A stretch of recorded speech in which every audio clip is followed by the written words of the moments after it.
경제 끌어올려 시간입니다. 권혁중 경제평론가입니다. 안녕하세요. 네, 안녕하십니까. 자, 오늘은 말도 많고 탈도 많은 위기의 카카오 집중적으로 다뤄보도록 하겠는데 일단 금감원의 자본시장 특별사법경찰, 특사경이라고 합니다. 그러니까 이 주가 조작 관련해서는 경찰 역할을 하는 거예요, 금감원이. 이 배재현 카카오 투자총괄 대표 그리고 구속됐고 강호중 카카오 투자전략실장 본부장, 이준호 카카오 엔터 투자전략부본장 이 두 사람은 불구속됐고 근데 이 세 사람을 검찰에 송치했습니다.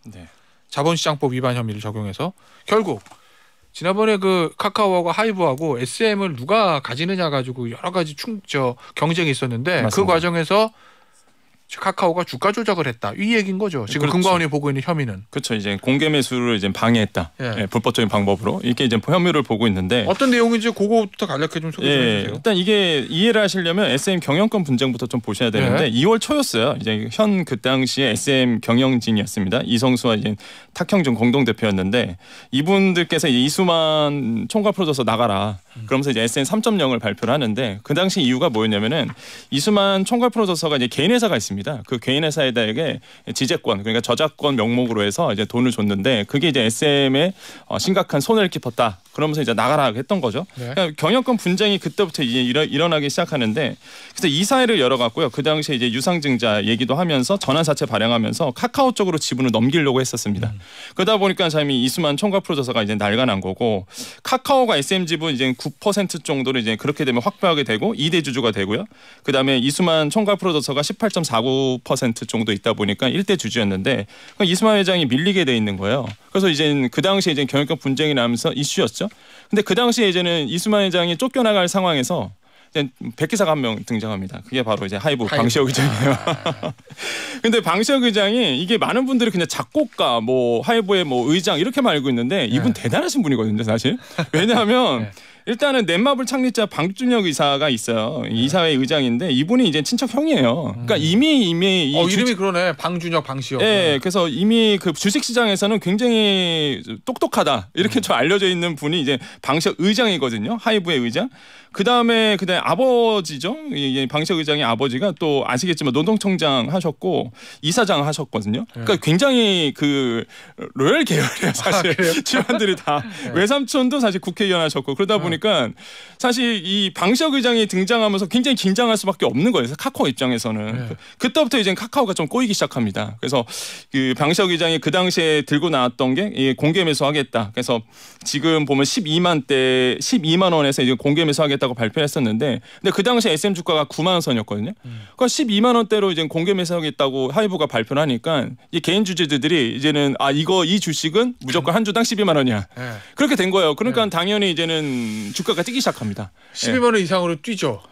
일반 개미 투자자 입장에서 보는 저거보단 더 갈 것 같은데라는 기대심이 있으니까. 그 당시에 그랬었어요. 카카오 대 하이브의 돈 싸움인데. 그러니까요. 항상 경영권 분쟁이 일어나면 재미를 보는 게 또 주주들 아니겠습니까? 그래서 기다리거든요. 그래서 어쨌든 간에 그 당시에 이제는 12만 원에 선에서 이제는 공개 매수를 하려고 했었고 근데 이제는 이상하게 주가가 너무 많이 뛰는 거예요, 생각보다. 물론 개인 투자자들 기대 심리도 있겠지만은 이게 13만 원대로 막 뛰기 시작하면서 그러면은 이렇게 되면 하이브가 공개 매수가 안 되잖아요, 사실. 그러면 어떤 개미 투자자가 팔겠어요? 안 팔죠. 10만 원 더 갈 것 같은데. 그러니까 이것도 인위적으로 뭔가 누가 주가를 띄우고 있다라는 그 당시에 이제 의심의 눈초리가 있었고 실제 이제는 2월 22일이었습니다. 하이브가 이제는 이수만 총괄 프로듀서의 지분을 인수했죠. 14.8%에 취득했다고 공시를 했고 그럼 순차적으로 갈 것 같은데 결국에는 주가가 너무 많이 뛰면서 공개 매수에 실패하게 되고 그럼 거기에 누군가가 개입됐다고 의심하게 되고 여기에서 이제 하이브가 비정상 주식 매입 누군가 했다라고 하면서 금감원에 조사를 의뢰하게 된 겁니다.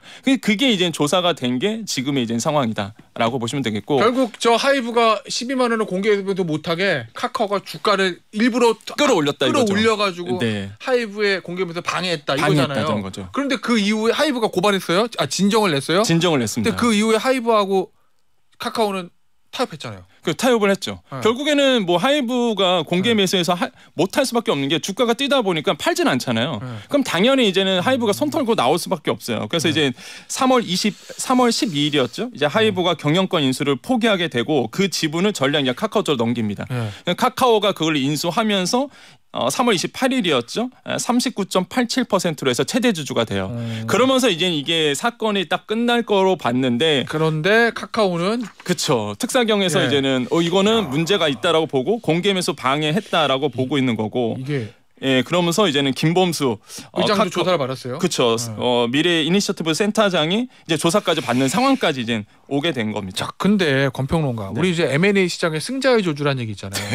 M&A 할 때 무리하게 돈 차입해가지고 M&A 했다가 나중에 자금 부담 때문에 회사가 무너지는 그런데 승자의 저주라고 하는데 이거는 조금 다른 승자의 저주예요. 그쵸. 카카오가 M&A 싸움에서 하이반 이겼는데 그 이후에 지금 주가 조작으로 금감원에서 최고 경영자랑 조사받는 상황까지 왔으니까. 그런데 카카오는 그런 얘기하는 것 같더라고요. 아니 이 M&A 경쟁하면서 이거 예를 들어서 이런 주가를 조금 뭐랄까 끌어올린다고 그래야 되나?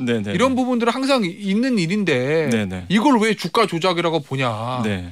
왜냐하면 하이브보다 우리가 경쟁에서 이기려면 우리도 주식을 막 사야 되는 거고 맞아요. 지분을 매집해야 되니까 그러다 보니까 주가가 자연스럽게 올라간 거지 뭘 우리가 주가 조작을 했다고 그래. 이 정도는 M&A에서 항상 있는 일이야. 이게 카카오 주장이죠. 맞습니다. 근데 이제는 이제 불법적으로 보고 있는 게 그렇게 되면 사실 말이 안 나오겠죠. 근데 이제 왜 이게 주가가 뛰었느냐가 이제 문제거든요. 그러면은 금감원이 보는 거는 그쵸. 카카오가 얘기하는 자연스러운 카카오의 지분 매집을 통한 상승이 아니라 이제 특수 누군가가 끼어들었다라는 건데 그게 바로 지금 말이 나오고 있는 게 원 아시아 파트너스라는 이제 사모펀드입니다. 이게 여기가 어떤 데냐면 그 21년도에 이제 카카오 골프 사업 계열사 지금 카카오가 골프 사업 하잖아요. 카카오 VX에다가 1,000억 원을 투자했던 회사가 이제 원 아시아 파트너스거든요. 그러니까 특수 관계라고 지금 보고 있어요. 금감원 쪽에서는. 근데 여기가 이제 사실 이제 매집이 들어가는 게 2월 16일에 이제 IBK 투자증권 판교점을 통해서 한 800억 원 정도 SM 주식을 이제 매집을 하게 됩니다. 그러니까 특수 관계가 있는 이제 사모펀드가 마치 제3자인 것처럼 끼어들어서 지금 공개 매수에 방해했다는 거죠. 그러다 보니까 당연히 이제는 금감원에서는 이것이야말로 이제 불법이고 무엇보다 이제 5% 이상 지분을 확보를 했으면 신고 안 했다? 공시를 해야 되는데 공시도 안 했고. 그러니까 이게 제가 봤을 때는 이제 금감원 쪽에서 이거를 이제 의심하고 있고 이거는 불법적인 요소가 충분하다라고 이제 보고 있는 거죠. 자연스러운 지분 매집 수준을 넘어섰다. 그렇죠. 자, 그런데 뭐 김범수 의장은 지금 금감원 조사 한번 받았는데 아직 검찰 송치는 안 됐어요. 김범수 의장의 공모나 이런 부분에 대해서는 아직 금감원이 조사 중인 것 같고. 근데 문제는 이거 잘못하면 카카오에서 카카오뱅크 못 한다면서요? 그렇죠. 이게 금산 불법이 있잖아요. 그렇게 되면 이제 사실 카카오뱅크를 팔 수밖에 없는 구조인데. 왜 그래요? 사실 저는 김범수 센터장이 개인적 생각인데요. 좀 아쉬운 게 사실 김범수 센터장 같은 경우에는 이제 공개 매수보다는 이분들의 생각은 원래는 그 이수만 총괄 프로듀서의 지분을 그냥 인수하는 쪽이었단 말이에요. 뭐 그렇겠죠. 그러다 안 되다 보니까 사실 이제 공개 매수까지 이제 간 부분인데 어쨌든 간에 지금 만약에 이게 문제가 된다라고 본다 그러면 인터넷 전문은행 특례법이라고 있습니다. 이게 금산분리라고 얘기하죠. 산업자본이 인터넷 은행 지분을 10% 넘게 보유하려면 최근 5년간요. 조세범 처벌법, 특정경제범죄, 가중처벌법, 공정거래법 이거 위반으로 인해서 벌금 이상의 처벌이 없어야 되는데 만약에 이번에 처벌을 받으면은 사실 그렇게 되면 10% 이상에 대한 지분은 팔 수밖에 없는 거예요. 그러면 이게 지금 카카오 법인도 양벌 규정 때문에 그렇죠. 양벌 규정 때문에 그렇죠. 송치를 했고 그리고 보니까 이복현 금감원장이 이거 잘못해서 얻은 정확한 어딘가 기억 안 납니다만 수익은 다 환수하는 것으로 하겠다라고 강한 멘트가 나와서 이거 그러면은 카카오 법인도 처벌받을 수 있고 그렇죠. 양벌 규정 때문에 그렇죠. 그렇게 되면은 카카오뱅크 손을 놔야 되는 거네. 카카오는. 그렇죠. 10% 이상은 이제 매도를 할 수밖에 없는 구조로 돼요. 카카오가. 그럼 대지주 지분 잃어버리죠. 그렇게 된다면 물량이 쏟아져 나올 겁니다.